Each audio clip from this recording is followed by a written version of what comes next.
How the club moves away from the golf ball from the setup position into the takeaway is fundamentally important to making sure that you can get that club to travel back down towards the golf ball in the right fashion. You might consider that if you've set up to the ball in the right place, the next important stage is how the club moves into the ball. And you'd be correct, because the ball doesn't really care what your backswing looks like. The ball only cares about what your downswing looks like and how that affects the impact conditions. But having said that, if you set yourself up nicely and then take the club away incorrectly, that can then cause you lots of problems during your downswing and trying to get the club back on the ball in the right place. Now, to understand what an outside takeaway is, firstly we need to understand what an online takeaway is.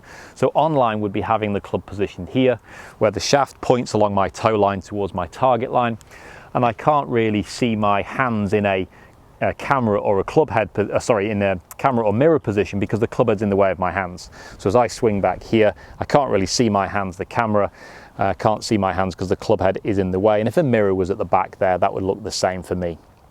From there, I would class that to be an online takeaway position. If I bring the club inside the line, I'm here. If I bring the club outside the line, I'm here. And having the club outside the line is what this tip is about, because that can cause us lots of problems. Generally, a golfer who takes the club outside the line is using too much hands and arms in that first motion.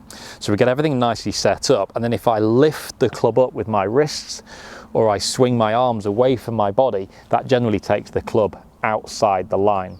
And what I should be doing more of here is using my body in a better fashion, so moving my shoulders. In fact, if my hands and arms are quite dead and quite passive and I just turn my left shoulder, my lead shoulder, I'll often find the club head gets to my good position regardless of what my hands and arms do. So my hands and arms can be quite passive, turn the shoulders and I'm good.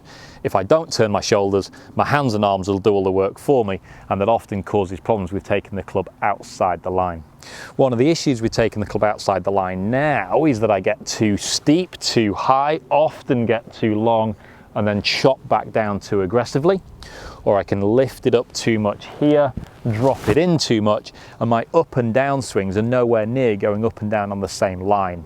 In an ideal world, we want that club to go back to the camera, up to the top, back down to the camera and turn through.